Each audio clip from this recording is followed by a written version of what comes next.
mchango wako. Sasa namuita Mheshimiwa Waziri wa Sera, Bunge na Uratibu. Ajiandae Mwanasheria Mkuu wa Serikali. Ajiandae Mheshimiwa Naibu Waziri. Mheshimiwa Mwenyekiti, nami niungane na wale wote walionitangulia kumpongeza sana Waziri wa Katiba na Sheria kwa kuwasilisha hotuba nzuri sana ya budget.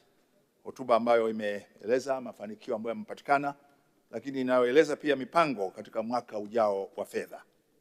Nami niungane na wengine wote ambao wamemshukuru sana Mheshimiwa Rais Dr. Samia Suluhu Hassan kwa mambo makubwa ambayo ameyafanya katika sekta hii ya katiba na sheria katika muhula wa kwanza wa uongozi wake na sasa katika huu muhula wa pili wa uongozi wake.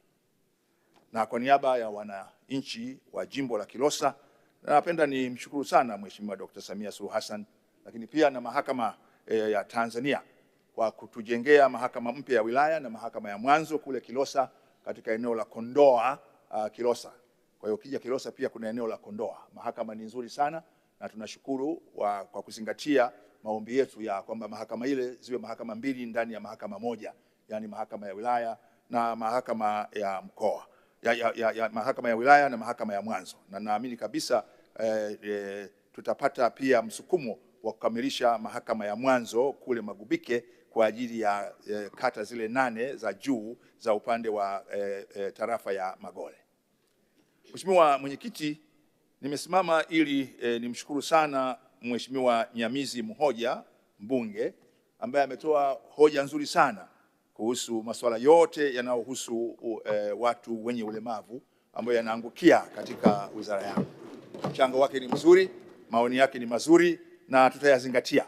Na ni sahihi kabisa kama alivyosema, Jamhuri ya Muungano wa Tanzania ilisaini mkataba wa Umoja wa Mataifa kuhusu haki za watu wenye ulemavu wa mwaka 2006 tarehe 30 Machi mwaka 2007 na tukauridhia mkataba huo tarehe 10 Novemba mwaka 2009. Na nipende tu kumwarifu kwamba toka tulipojiunga katika mkataba huu tumehudhuria mikutano yote ya mwaka inayohusu utekelezaji wa mkataba huu, na mwaka huu mkutano huo wa 19 utafanyika New York, Marekani, makao makuu ya Umoja wa Mataifa tarehe 9 mpaka tarehe 11 Juni, na Tanzania itawakilishwa, na katika mkutano huo tutatoa pia taarifa ya utekelezaji wa mkataba huu hapa Tanzania. Na tunayo mengi ya kueleza ambayo yamefanyika ndani ya uongozi wa Dr. Samia Suluhu Hassan ambayo yameimarisha haki ya watu wenye ulemavu, kwamba ni raia wa Tanzania wenye haki sawa na Watanzania wengine wote kwa mujibu wa katiba, lakini pia kwa mujibu wa sheria ya watu wenye ulemavu. Kwa hiyo nimhakikishie kabisa kwamba sasa tunakamilisha uandaaji wa taarifa ya utekelezaji wa mkataba huo, na tutashukuru sana baada ya shughuli hizi za bunge tuweze kuonana ili na yeye atupe mchango wake ili uwe sehemu ya taarifa ambayo tutaiwasilisha Umoja wa Mataifa mwezi Juni mwaka huu. Baada ya kusema hayo, na mimi naunga mkono hoja ya Wizara ya Katiba na Sheria. Tunakushukuru sana Mheshimiwa Waziri kwa mchango wako. Nilimtaja Mheshimiwa Mwanasheria Mkuu wa Serikali. Ajiandae Mheshimiwa Naibu Waziri.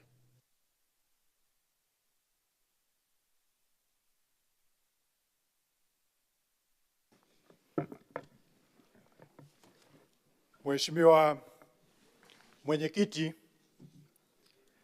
nianze na kumshukuru Mwenyezi Mungu kwa kutujalia neema ya uhai, na leo tuko mbele ya bunge lako tukufu kwa ajili ya hoja hii ya bajeti ya Wizara ya Katiba na Sheria. Lakini kwa namna ya kipekee nimshukuru Mheshimiwa Waziri kwa namna ambavyo anaiongoza Wizara ya Katiba na Sheria, lakini nimshukuru Naibu Waziri, Katibu Mkuu wa Wizara na watendaji wakuu wote wa taasisi zilizopo chini ya Wizara ya Katiba na Sheria kwa kazi nzuri ambayo tunaifanya. Mheshimiwa Mwenyekiti, nizungumze tu kwa ujumla kwa kuwa wajumbe wengi ambao walikuwa wanachangia walikuwa wanazungumzia kwa uzito wake umuhimu wa kurekebisha sheria ili ziweze kuendana na hali ya sasa, lakini ili ziweze kuendana na dira ya 2050. Sisi wote tunakubali kwamba ili tuweze kutekeleza au kuyafikia malengo ya dira yetu ya 2050, ni lazima tuhakikishe kwamba sheria zetu nazo tunazihuisha ili ziweze kuwa daraja la kutuwezesha kutufikisha katika malengo hayo tuliojiwekea katika dira. Na kazi hii, Mheshimiwa Mwenyekiti, tumeianza kwa umakini mkubwa, na kama wote tunavyofahamu, huu ndio mwaka wa kwanza wa utekelezaji wa dira. Kwa hiyo hakuna hata sheria moja ambayo haitapitiwa.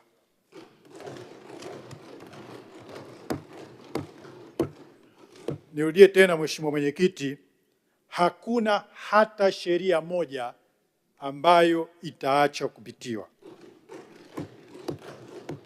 Na lengo la kufanya hivyo ni kuhakikisha kwamba sheria hiyo inakuwa na ubora ule ambao unatarajiwa ili tuweze kutimiza malengo ya dira. Kwa hiyo sheria zote zitaguswa, na kwa mwaka huu wa kwanza tumeshazibainisha chache ambazo tumeanza kuzifanyia kazi. Lakini utaratibu tuliouweka na utaratibu uliopo sasa ni kwamba sheria yoyote ile ambayo itakuwa inarekebishwa ni lazima iwe zao la utafiti, kwa sababu kwa kufanya hivyo ndio tutakuwa tunajijua kwamba tuko ndani ya mstari kuelekea dira ya 2050 au tunakwenda nje. Ndio maana sasa hivi utaratibu ni kwamba sheria zozote ambazo zitakuwa zinapendekezwa kurekebishwa ni lazima kwanza zikapitie kwenye tume ya kurekebisha sheria, ili waweze kuzichakata vizuri kupitia tafiti watakazokuwa wanazifanya na kwa kushirikisha wadau, ili tutakapotoka na sheria hiyo kuja kuileta bungeni basi ikaakisi malengo yale ya dira. Tunaenda kuachana na ule utaratibu wa zamani ambapo tafiti zilikuwa hazifanyiki za kutosha, na matokeo yake tukawa na sheria ambazo zinatuletea changamoto. Kwa hiyo hilo ni jambo ambalo tunakwenda kulizingatia kwa kiasi kikubwa. Kwa hiyo ikiwemo na sheria zile za uwekezaji na zote ambazo zimesemwa, hata na zile za ndoa. Nimemsikia mchangiaji aliyezungumzia sheria ya ndoa. Lakini niseme tu kwamba kwa upande wa hii sheria ya ndoa, sasa hivi tunaendelea na zoezi la kukamilisha maoni ya wananchi. Ni lazima tuhakikishe kwamba tumepata maoni yote ya wananchi nchi nzima na tunakwenda vizuri, ili tutakapokuja kufika mwisho tuhakikishe kwamba sheria hiyo imeakisi maoni ya wananchi vizuri, na baadaye itakuja kuletwa katika bunge hili. Kwa hiyo tusubiri, kazi hiyo inaendelea na inaendelea vizuri. Mengine ambayo yametolewa ni mapendekezo ambayo tumeyapokea kwa mchangiaji aliyezungumzia suala la law school, kwa maana ya kwamba umuhimu wa kuwa na matawi sehemu mbalimbali za nchi yetu ili kurahisisha ufikiwaji wa wanafunzi katika shule yetu hii ya sheria uwe rahisi. Hayo ni maoni mazuri na tumeyapokea na yatafanyiwa kazi. Kuhusu mapendekezo pia ya kuhusu alizungumza lile swala la exemption. Ni kutoe tu wasiwasi kwamba swala hili kuna hukumu ya mahakama ilishatoka, na serikali inaendelea na mchakato wa kufanya marekebisho ya sheria. Kwa hivyo kwa kifupi tu ni kwamba hayo ndio mambo ambayo yalikuwa yanamhusu, lakini kulikuwa na swala la Mheshimiwa Agnes Okororo ambaye yeye alizungumzia swala la sheria ndogo kwamba zimekuwa nyingi, kwa hiyo swala zima la kulitafsiri katika lugha ya Kiswahili liongezeke. Tunaupokea ushauri huu, lakini hata hivyo utaratibu wa kufanya ufasiri wa sheria unatanguliwa na kufanyika kwa urekebu, lile zoezi la urekebu. Kwa hiyo kwa sasa serikali inaendelea na zoezi la urekebu, ambapo mpango ni kufanya urekebu wa sheria ndogo 1000. Nirudie tena, mpango ni kufanya urekebu wa sheria 1000 kwa mwaka, tukiamini kwamba kwa kasi hii tutaweza kuzifanyia urekebu sheria nyingi. Lakini hata hivyo, ili kuongeza kasi ya kutafsiri sheria, serikali sasa hivi tunajenga mfumo wa kielektroniki utakaorahisisha ufasiri wa sheria. Lakini pia vile vile alizungumzia baada ya zoezi la ufasiri wa sheria kuu kukamilika, sheria hizo zitangazwe rasmi. Na nimfahamishe tu kwamba baada ya zoezi hilo kukamilika, sheria hizo zilitangazwa rasmi kwa mujibu wa taratibu. Kwa hiyo, waheshimiwa wabunge, tuwashukuru sana kwa michango yenu.